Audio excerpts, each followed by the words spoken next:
An unromantic story of love, a beautiful story of trust. When people hear our story, they think it's romantic. I am Sarah, and you are watching my YouTube channel, The Timescope.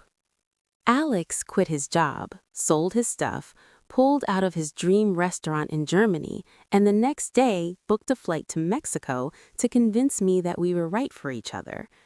3 months later, I quit my job and am planning to hitchhike and boat-hitch on a sail yacht to be with him in Germany. This might sound like a romantic love story, but it's not actually a love story. It's more a story of trusting yourself. Love, just like life, is what you make of it, if you can trust in yourself. I met Alex on Tinder. I know, when people ask us how we met, we get cringe. I'm from a New Zealand Samoan family. Dating isn't a thing. You gradually get together with a friend, and then one day they just never leave your house. Or if you are bold and connect with someone at a house party, you tell them you want to be with them. If they feel the same way, boom, you're basically married. Overly simplified, I know. There are a lot of feelings involved in a developing relationship. Like the initial butterflies, the nervousness that comes from the excitement when you see your new love. Sometimes we let those feelings morph into something more insidious, doubt and fear. If we let those two emotions take root, we lose our ability to trust in ourselves, and it becomes hard to see which direction we should take. And if we can't see our own path, the road can take us to a life we don't necessarily want. My story is riddled with fear and doubt, and I am working hard to overcome it. This is my story. Alex stood in the middle of the train platform. People flowed around him, a colorful school of fish making a current toward the exit. In that first sight, I saw in him what I had already guessed, and what he would later turn out to be. Someone who didn't follow the crowd, someone who moved to the beat of their own drum, someone like me. We'd already been messaging each other for a month. We were both different to the other high-flying profiles on Tinder, all the makeup and the starched collars. That wasn't really us. I knew he was special, different, adventurous, open and honest. I needed someone who could keep up with me. Could that be Alex? We'd talk about our plans for the future. I wanted to leave Germany. I was teaching at an incredibly traditional school, which was more like an exam factory. The students weren't very receptive to my creative way of teaching, preferring to be told answers instead of figuring them out. I was reprimanded for including activities and group work in my teaching. It was not the place for me. I wanted out. Alex told me he was struggling in Germany too. He missed the excitement of his university life south of the border. We both felt our lives stagnating, trying to fit ourselves into a traditional box neither of us liked very much. Alex wanted to be free to surf and travel, coincidentally to the same places I wanted to travel to. I thought we might go in the same direction for a while. So it was time to meet in the flesh. My first meeting with Alex felt so right. We'd walked from the train station to his place and spent the afternoon together. We watched movies, laughed. By the end of the night, our lips met for the first time. An electric shock ran through my whole body. From my lips to my toes, I felt it everywhere. That kiss left me a little weak and shaky, something I had never felt before. I tried to take Alex to bed, something I had never tried to do on the first night. It usually took a month to woo me. Later, Alex claims he sent me home because he knew I was special and that he wanted more than just a one-night stand. I think it's because all the beer bottles from the night before were stashed in his bedroom. When I got home, I deleted Tinder. I had found the man I wanted to spend my time with, at least while I was in Germany.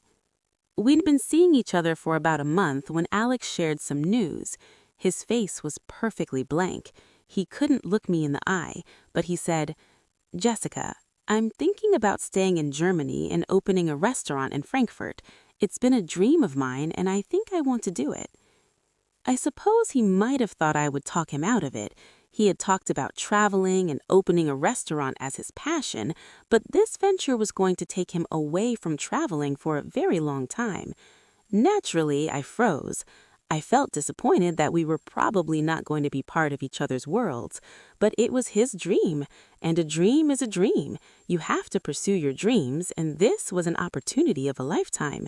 Traveling was always going to be there, and this might not come around in the future.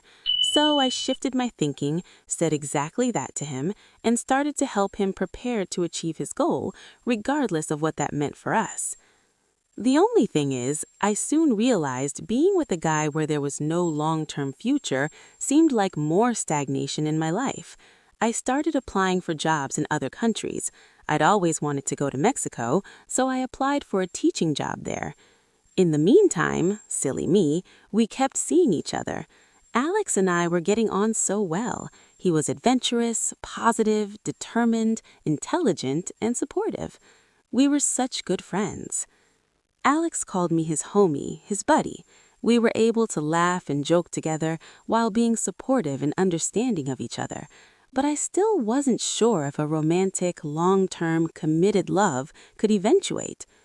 Then one night, Alex took me to a local festival. That night, Alex danced with me like no one else existed. Alex took me into his arms. He held me to his chest, and I felt the boom boom. It was like my heart was beating to the rhythm of the song. He kissed me gently as he lifted me up and spun me around. He held me close, and there were no words that either of us could say to make our worlds more complete. This was a big thing for a social butterfly like Alex. I thought he would be off here, there, and everywhere. But this night he was different. Alex stayed close to me the whole evening. He was showing me affection in public for the first time, smooching on the dance floor. No shame. At the end of the night, we decided to walk home. Waving goodbye to everyone, Alex grabbed my hand and we set out through the dark woods. With each step, I could hear the crackle of leaves under my feet and Alex's laughter mixing in with my own. The night was thick with humidity despite the falling rain, and as we sliced through the stillness, we made it merry and sweet. As we walked deeper into the darkness, we managed to get superbly lost. Lost and very cold in the middle of the forest, Alex pulled me in and wrapped me in his arms. He squeezed me close, firm. I felt so warm and secure in his arms. My heart beat, and my mouth formed a wide smile. I felt the softness of his lips press against my forehead. He kissed me so passionately and for so long. When he released me, I looked up into his eyes. They were filled with so much love. It caught me off guard, and I couldn't meet his gaze fully. When I looked away, I saw that we were surrounded by fireflies. My smile grew fuller still. It was magical. Dear Jessica, we would like to offer you the position of... When I read the email, my heart sunk. I didn't know what to do and was so unsure about how to reply. I was told by all my colleagues that the school I had applied for was the best in Mexico City, that I would love it, but I was secretly hoping I was never going to hear from them, secretly wishing I could just stay here with Alex.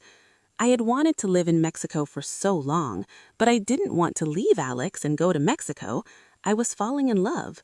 Would Alex want me to stay? One evening, Alex was cooking dinner in the kitchen. I decided to approach the topic of me staying in Germany. I wanted to ask him if I should stay.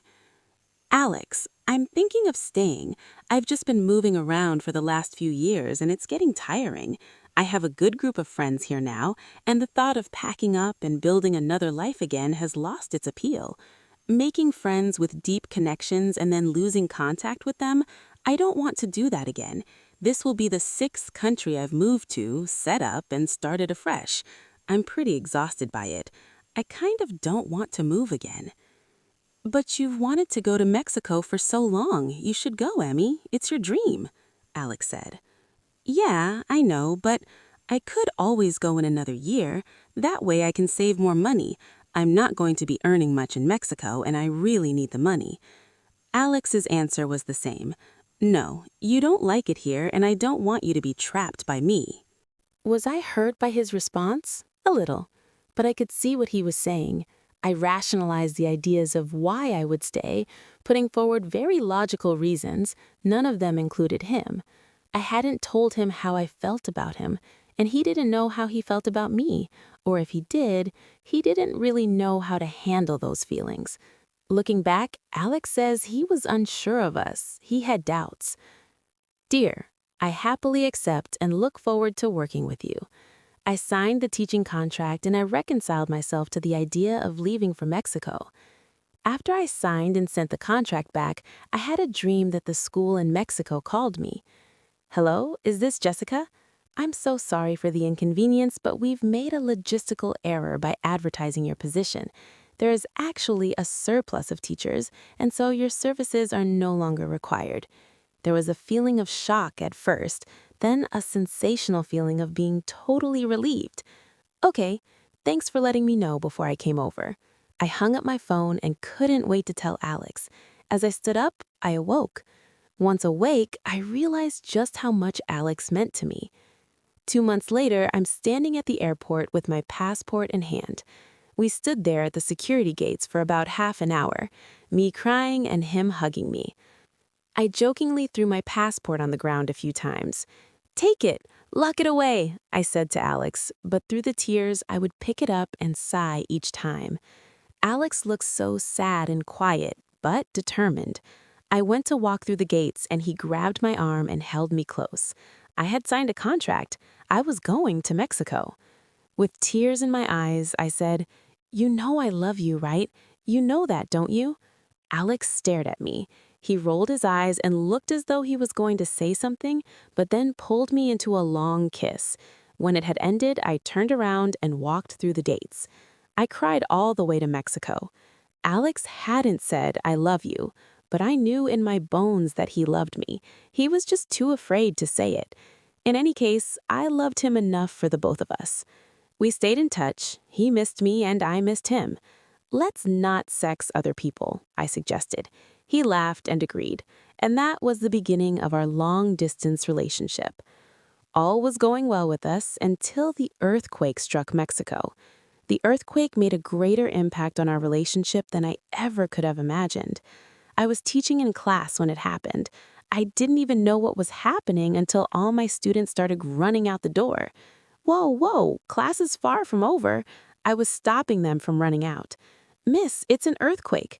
Oh, okay, wow, okay, out we go then. I felt the shake. I saw the building move violently.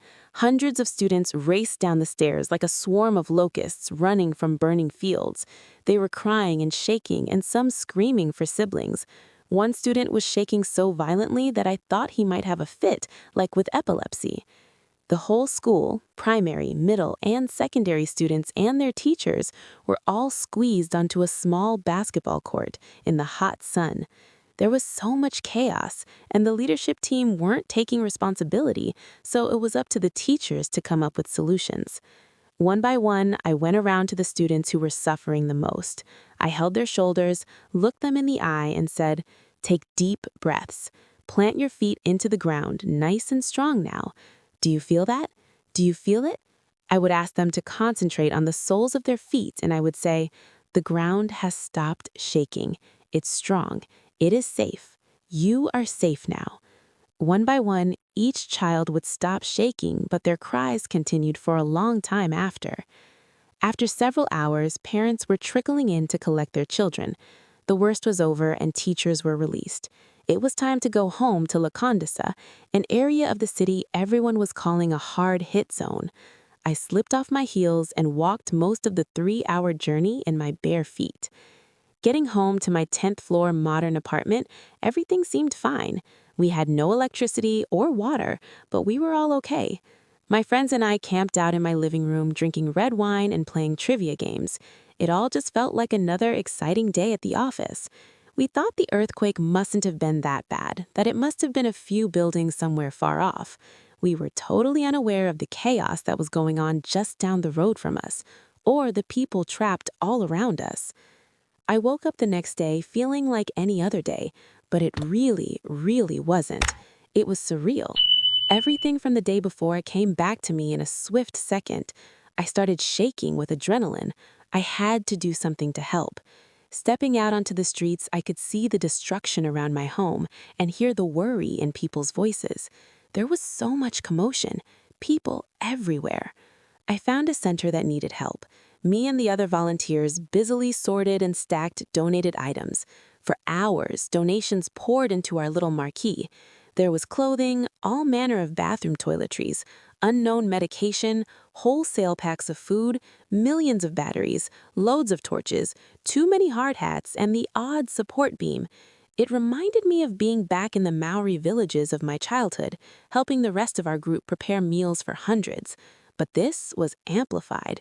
You could feel that it was an entire city with its 20 million inhabitants all out to help. So many people wanting to help that at one point we had to start turning volunteers away. We were a community of people working together to achieve a goal. Only this time, we didn't want to think about the end goal. We didn't want to think about the pain of the people they were being sent to. We were momentarily a small tribe with one job. Finally, we'd packed up and sent off the last of the donations. With our mission completed, our tribe scattered. I walked on trying to find another group that needed help. Human chains cut across the road, passing goods as swiftly as a conveyor belt. Men, women, and children darted in between the lines, carrying goods too delicate or heavy to be passed from hand to hand. I joined a human chain, passing unidentifiable boxes. When that queue dissolved, I found myself in the back of a truck helping to pack it. I climbed into the back seat and yelled for people to throw packages my way. After about another 3 hours of packing, the place was teeming with people, and I was finding it harder and harder to pitch in now, with the frantic rush and calling. I hadn't eaten anything that whole day, and I was dehydrated. I felt alone in the crowd and overwhelmed. I needed to get away for a moment to recover, so I head into a side street. Just when I'm about to give up on the day, I meet up with 2 other volunteers, Mike and Sergio. They were passing by in the back of the same truck I'd been packing earlier. I asked if I could jump in, hoping to get some reprieve from the chaos and calm my nerves. Mike said, "We are going south to Xochimilco. It is about an hour or more to get there. Do you mind?" At that point, I really didn't mind where I went. The hype was just too overwhelming. It felt selfish, but I needed a break. I thought a short ride would give me space enough to come back and carry on helping. I squeezed into the cab and sat on the coffee holder between them. It was cramped. My head didn't quite fit the vertical dimensions, and I sat twisted the entire ride. Off we went. Mike was a driver for the police. As soon as he heard what had happened, he jumped in his truck and went straight to Condesa, where all the supplies were being collected. When his truck was full, he had seen Sergio walking along the road and told him to jump in to help make deliveries. They had been working for hours by the time I met them. They had already made several trips before I had even gotten out of bed. Sergio was a pilot who lived in another city, Guadalajara, and was only in the city for training. The training had been postponed due to the earthquake. Sergio posted a message on Facebook asking his friends for funds so he could go shopping and donate what was needed. I was lucky to jump in their truck and have the opportunity to work with these 2 honorable men. As we drove towards Xochimilco, the 3 of us joked, laughed, shared our favorite tunes, and sang together. We had no idea we were about to go right into the epicenter of the earthquake. We arrived in Xochimilco. There was traffic everywhere. Army trucks carrying loads of soldiers, a tank here and there, civilians carrying as much water as they could.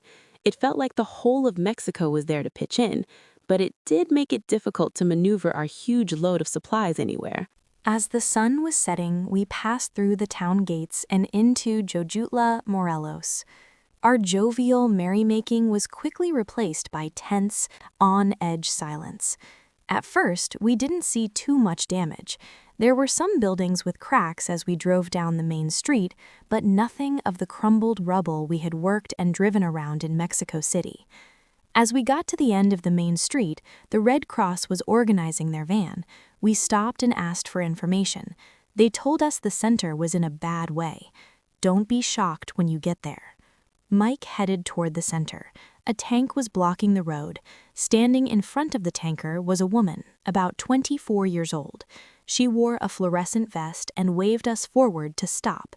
She came to the window and started speaking in such rapid Spanish I could barely detect a single word, except for gracias.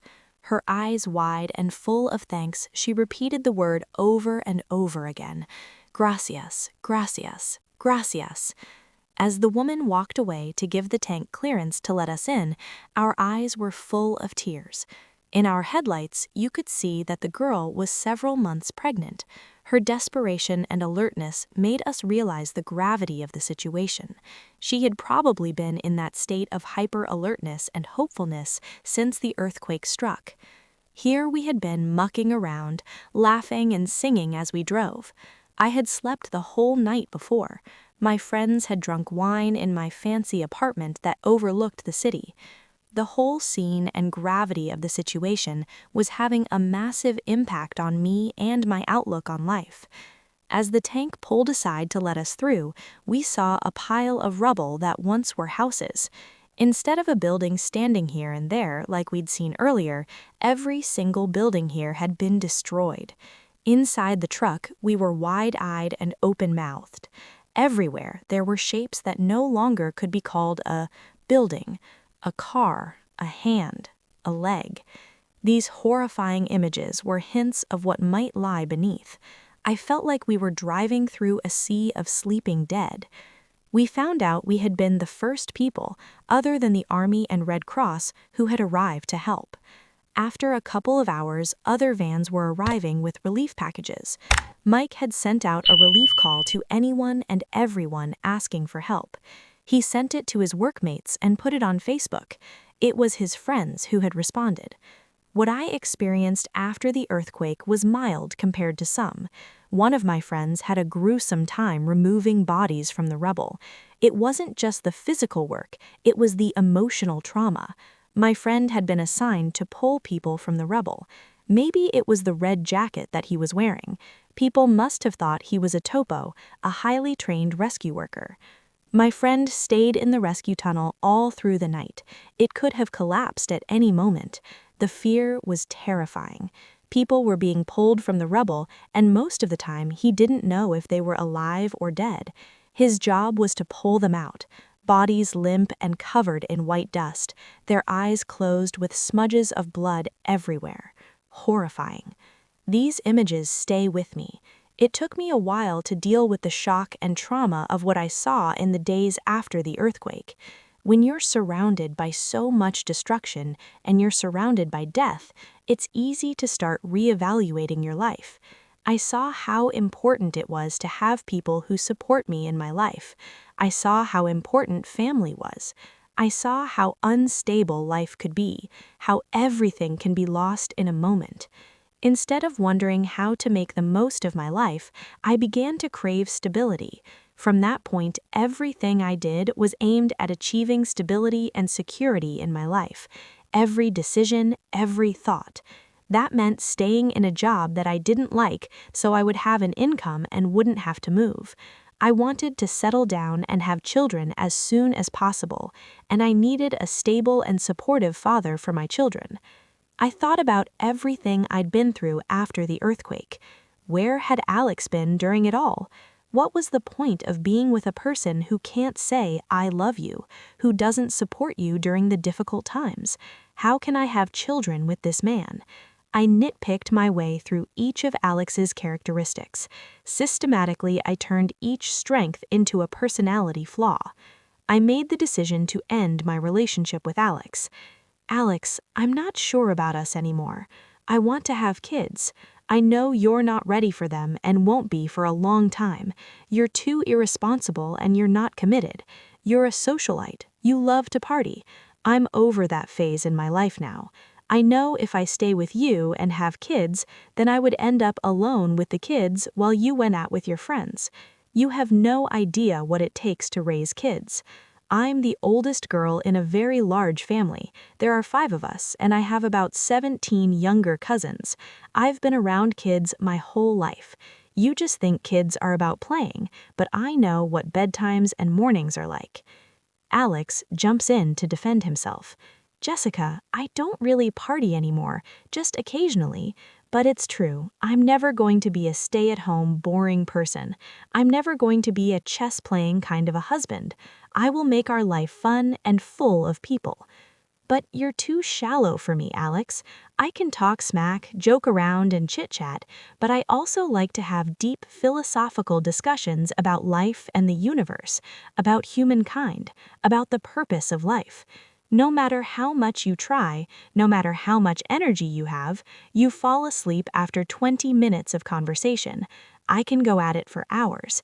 It's not going to work with us. I'm sorry, this isn't going to work. Alex was so surprised by what I'd said, and understandably so. After the earthquake, I had felt so fearful, helpless, and insecure, but I never told him that. I pretended that I was strong and unaffected by the earthquake. I didn't tell him the truth. How could he have known to support me in the way I needed? So Alex, my darling, booked the next plane to Mexico. I was scared. I knew I still loved him, but I knew what I wanted in life. I was terrified that I would just take one look at him and melt, that I would end up with a crazy life that I couldn't handle, a life that would involve travel and the unknown, where we would have to venture out of our safe haven and out of our comfort zone. If you knew me, you would know my comfort zone is generally people's discomfort zones, and exploring is my life's goal. But at that time, anything other than a safe, secure life was terrifying to me. When Alex arrived, I took one look at him and melted. A little. It took a lot of convincing on Alex's part for me to realize he was the one for me. I'd seen where my fears had come from. My desire for extreme stability had been at the expense of my own authenticity. Alex was the exact person I wanted to be with. He was the same person I'd fallen in love with. I saw the life we could build together, and slowly, very slowly, I fell in love with him again. I was so afraid of having a future with a man I thought couldn't support me, but now I understand. I know Alex will support me if he knows how to. I just need to be honest about my feelings when I'm weak or vulnerable. Trust in him and myself. So now that brings us to the present day. No more living a half-life for us. I am so ready for my life with Alex.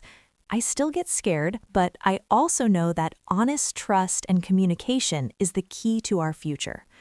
I sent Alex straight back to Frankfurt to fulfill his dream of opening a restaurant. He isn't stagnating now. The restaurant keeps the fire in his soul alive. I've quit my job that felt just as stagnant as the last and am going to fulfill one of my dreams, catching a lift on a sailboat across the Atlantic. Neither of us know what is going to happen or what the future will hold. We don't know if our relationship will work or if I'll sail to Germany, but we're not going to let that stop us from giving it a shot. We just have a little bit of faith in ourselves to know that we are capable, that we can handle anything that comes our way. Love and life isn't about romance or finding the person who matches you completely. Love and life is about trusting your gut and believing that things will work out, come what may. We can make our dreams come true. Tell me, what are your dreams? I grew up on boats in New Zealand. Sailboats made me want to fly. Sailing made me feel like I was flying. Whenever my uncle would take us out on his yacht, I would imagine I was sailing off into the horizon, discovering new lands. I'd connect with the people and slay any dragons I'd discover there. Now, there is still a horizon to conquer, places to go, and people to meet. The dragons take on different forms: fear, doubt, figuring out what life is about and what I can do with it. So while I am still alive, I want to push my life to get its fullest experiences. I want to slay my dragon and connect with people. Maybe, hopefully, end up in a position where I can help others to overcome their demons too. Sailing isn't the only goal, and honestly, I don't know if the transatlantic journey will happen. Maybe my trip will only be around the Caribbean, and I'm fine with that. I have other goals. I am a flag toucher. I like to touch the flag. I want to do so many things: walk across a country, hike the coast of Norway, bike across the Himalayas. So many things and so little time to do them all in. Fortunately, I no longer believe in working day in, day out, and waiting for my holidays to be able to do these things. I am going to find a way to grab my dreams and do that while earning a living. I invite you to follow my journey.